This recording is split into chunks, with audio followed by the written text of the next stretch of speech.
ஹெல்தியான புரோட்டீன் லட்டு எப்படி செய்கிறதுன்னு பார்க்கலாம் வாங்க வீடியோக்குள்ளே போகலாம். கடாய் எடுத்துருக்கோம். 1 கப் பொட்டுக்கடலை, இதை நல்லா வறுத்து எடுத்துக்கலாம்.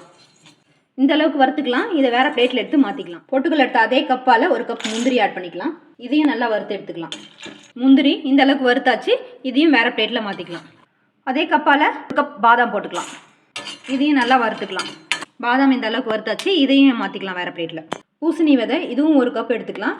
இதையும் வறுத்துக்கலாம். அதே மாதிரி இதையும் நல்லா வறுத்தாச்சு. இதையும் வேறு பிளேட்டில் மாற்றிக்கலாம். சன்ஃப்ளவர் சீட்ஸ் 1 கப் அதையும் ஆட் பண்ணிக்கலாம். இதையும் அதே மாதிரி வறுத்துக்கலாம். தர்பூசணி விதை 1 கப்பு, பிஸ்தா 1 கப்பு அதையும் ஆட் பண்ணிக்கலாம்.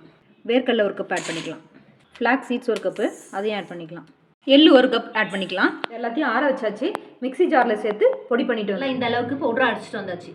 1 கப் ராகி மாவு நெய்யில் வறுத்து வச்சுருக்கோம், அதையும் சேர்த்துக்கலாம்.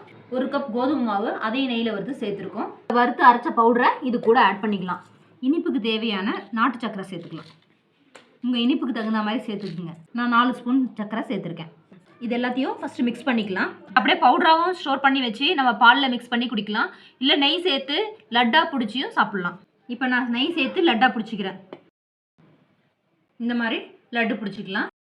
ஹெல்தியான புரோட்டீன் லட்டு ரெடி ஆயிடுச்சு. இது மாதிரி இன்னும் நிறைய ரெசிபி பார்க்க நம்ம FRB கிச்சனை சப்ஸ்கிரைப் பண்ணிக்கிங்க. தேங்க்யூ.